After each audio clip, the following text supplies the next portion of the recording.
robust and ready to tackle any global challenge that comes our way. Today, I was briefed by my colleagues on the overall status of the reforms process at the Ministry of Foreign Affairs, and I want to share with you an update in this regard on reform actions that we have undertaken. There are a total of 51 initiatives relating to various work streams in the Ministry. 19 of those are fully implemented, 3 are partially completed, and 29 are on track for completion. These relate to areas such as automation and digitization of functions pertaining to human resources, administration and finance, as well as communication and security, logistics, career development, and mobility framework, knowledge management, public diplomacy, consular and protocol services, and last and not least, training facilities at the Foreign Service Academy. A ministry that works like a well-oiled machine where outdated procedures and internal inefficiencies are relics of the past. This is our aim. A ministry that communicates seamlessly by removing outdated means to more efficient and paper-smart options, breaking down silos and barriers between headquarters and our missions abroad. A ministry that is not bound by bureaucratic red tape, but operates with speed, efficiency, and effectiveness. A foreign service that is equipped to deliver on a people-centric, development-focused, and peace-orientated diplomacy.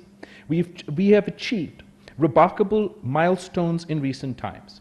For example, Pakistan's early exit from the FATF grey list, our key role in creating the Loss and Damage Fund at COP27 for countries impacted by climate change-related calamities, global recognition of Pakistan's leadership at G77 plus China, as well as our stewardship of the OIC Chair of the Council of Foreign Ministers are some of the key diplomatic achievements.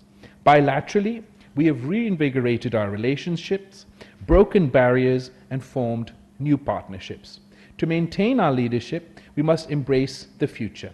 We must become a knowledge-based economy, fostering innovation and technology leadership. By leveraging technology, we can make our government more accessible, efficient, and responsive to the ever-evolving global dynamics and needs for our society. We will be willing to challenge the status quo. We must be willing to challenge the status quo. We cannot continue with business as usual approach if we are to achieve any breakthroughs in our objectives. So what does the change management reform entail? The change management reform is going to be our blueprint for success. It's about efficiency, about streamlining our processes, eliminating unnecessary steps, and ensuring ease of doing business. It's about leveraging modern technologies to unlock new levels of productivity and business continuity. It's about putting the well-being of Pakistani citizens abroad at the forefront, ensuring their safety and providing them with the support they need. It is about empowering our personnel, giving them the tools, incentives, and opportunities to excel. It is about effective knowledge management, harnessing the collective wisdom within our ministry to make informed decisions. It's about articulating and propagating Pakistan's foreign policy objectives with conviction and clarity. It's about fostering harmonious relationships internally amongst ourselves and our line ministries, as well as externally with foreign diplomats and dignitaries through enhanced protocol practices.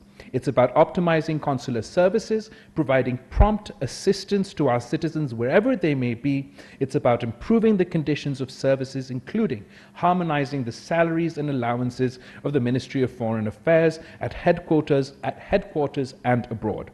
And it's about equipping future diplomats with the skills and the right kind of training they need to navigate the complexities of the modern era. Additionally, we recognize the importance of empowering our workforce. They are the most valuable asset of our ministry. We will invest in their development, providing them with the necessary resources, skills, training, and opportunities to grow both personally and professionally. Our senior officers will be mentors and coaches, guiding their teams and enabling them to unleash their full potential. We believe that by empowering our officers, we will create a workforce that is engaged, motivated, and committed to achieving our organizational and foreign policy goals. Today, as we launch the Change Management Reforms Initiative, we are just launching a plan. We're not just launching a plan, we're launching a movement of reform, a movement towards progress, excellence, accountability. Lastly, I want to emphasize that the management reform is not a one-off event, but an ongoing process. We should continuously evaluate our practices, solicit feedback, and adapt as needed. Change is inevitable, and we must be proactive in embracing it. In conclusion, the reform of our management practices is crucial for MOFA's success in this modern diplomatic landscape. By fostering these reform initiatives, we will position ourselves as a dynamic and forward-looking institution, better able to adapt to maintain a high tradition of service customary associated with us. I thank you, and just before I sign off, I want to run through some of the initiatives that I was briefed in detail today that are on various stages of implementation. We had broken down the areas in which we were conducting our management change management reforms initiative into the following areas: human resources, finance, improvement of headquarters and adult buildings, logistics, communications, and protocol. And in all these areas, I'm happy to report that our team has made significant progress, and I'm very impressed with the pace of the implementation and the pace of progress that we managed to achieve so far, and I'm optimistic about what we will be able to do going into the future. The summary, there's a very detailed summary that I've been briefed on, so I'm going to just very quickly try and run through what I can. In this, for example, under human resources, we've have had a comprehensive review of the Foreign Service Academy curriculum. And what I'm particularly proud of as part of the reform of the curriculum, along with the ongoing sort of the regular training and academic training that one receives to become a diplomat, a diplomat here at the Foreign Office, there's been a component of practical diplomatic skills that have been added and will be weighted as part of the grading mechanism for young diplomats coming forward. And in fact, the next batch of young diplomats that we have will have already gone through this new changes that have been made to our curriculum, with along with sort of theory and the important, obviously continuing important parts of becoming a young diplomat, the practical skills that one requires to conduct the job well are also being taught, including sort of speech writing, brief preparation, public speaking, teamwork, event management, even socialization and networking skills, critical thinking, etc., in order to encourage more well-rounded young diplomats to join us here at the Foreign Ministry. And this training avenue, or this comprehensive review of our FSA curriculum, is already 100% complete. On language training, the trainees reach in specific levels of competency, and the posting of officers to stations where their language skills will be cemented. Again, on this, in this area, we also have our policy has been approved and is 90% completed. As far as our rotational policy is concerned, the policy envisions a rotation among main geographic regions, A, B, C, and X, Y, and Z stations, as well as bilateral, multilateral assignments. And the exercise is complete insofar as our ministry is concerned. Bridging the cadre strength as par with the operational necessities, a summary seeking 44 positions at HQ has been, we're ongoing discussions which is near conclusion with the Prime Minister, and I'm hoping that soon, before our departure, we will have good news on this front as well.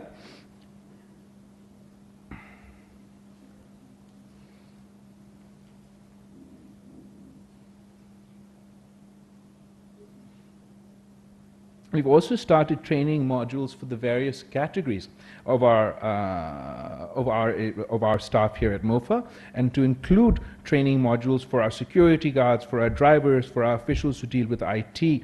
And 5 training sessions have been conducted in the last 4 months, and 4 sessions are planned in the next 4 months. So this is to ensure that all our staff employed with the Foreign Office or at embassies abroad are all trained and brought up to par for their new postings. And I'm very happy that this has already been completed by 50%. And once 50% is completed and our next stock of people go abroad, they will also receive this training.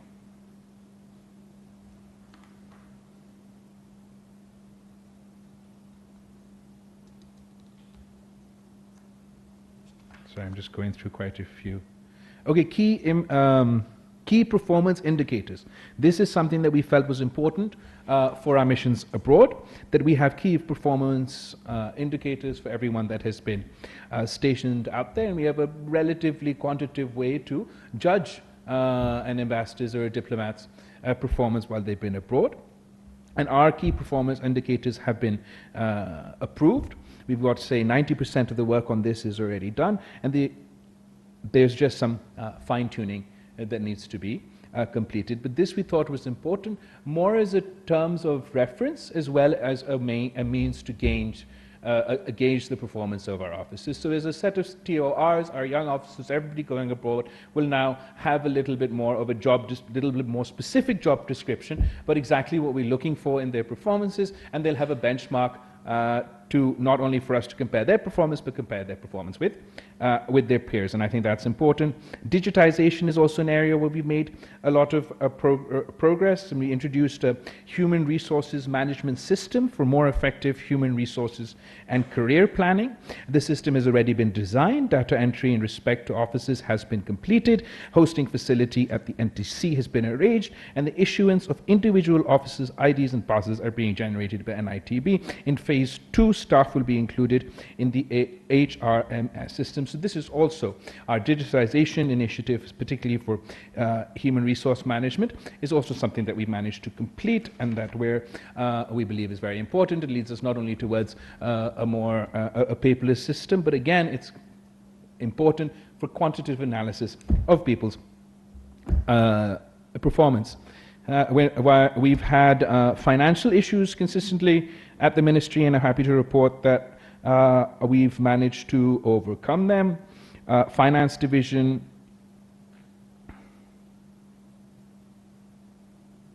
has made sure that we meet all our obligations and provided us with the necessary finances to do so. We've also introduced a financial management system which is a system designed by ITB, and the first training session for accountants at HQ and missions abroad have been completed and feedback received, and this is being incorporated into our system, and the expected launch will be by the end of this month. This is also 95% complete, so the introduction of a financial management system will again help with our administrative and financial needs. We've also conducted a review of what is the FMMA to bring it in line with the contemporary realities, and that is the Manual of Financial Management and Missions Abroad, and this our administrative team has now reviewed and has made it more relevant. It was out of date and very extensive, and now it should be more relevant to our people. More improvements and changes that we made here at the ministry is the solarization of the ministry buildings with the assistance of our Chinese friends who provided us with some financing. We will be conducting the solarization of our ministry, and we're looking, we feel that this meets our green targets, our climate targets also, and obviously our expenditures and our expenses that we have here at the ministry. This project is 25% complete and still has some work to do.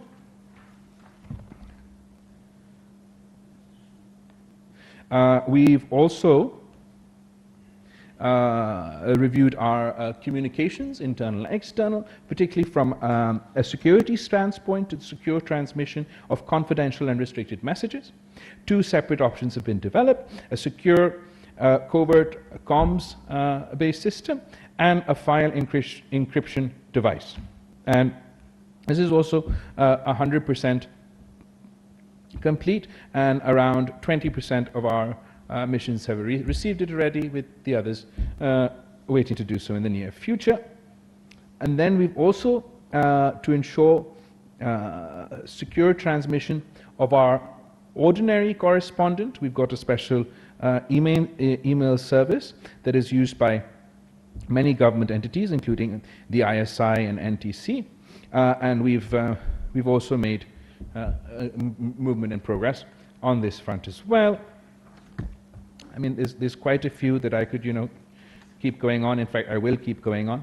We have something small but has had a significant impact, which is the use of Pakistan Post for our inland mail as well as our diplomatic bags. Our inland mail has been given to the Pakistan Post, which has resulted in a saving of 50% of costs for MOFA, and the Pakistan Post has also been requested to accept our diplomatic bags, and we're still waiting on progress on that front. We've updated our antivirus systems across the ministry that were very out of date and unfortunately in some places not up to the mark, but now they are all sort of authentic and the latest versions that have been subscribed to. Officially, again, as far as our communications are concerned, we've got our software-based mail management system, and this is also, development is 100% complete, testing is 100% complete, and deployment has been completed. So for our internal mail management system has also been updated. Software-based visitors management system, this will enhance the monitoring and registration of our visitors, and this is 90% completed. We've also conducted a security audit here at Foreign Office that has improved our security outlay overall. We've also conducted a fire audit, very important, fire safety for everyone here at the ministry. Finally, logistics. Purchasing of air tickets, we have centralized this process, which has allowed us, when we're centrally purchasing tickets for travel here at the ministry, it is again ways of saving in expenditures, and it has allowed us to pay in rupees. So overall, इंतज़ामी इस्लाहात के हवाले से इस्लामाबाद में वज़ीर ख़ारजा बिलावल भुट्टो ज़रदारी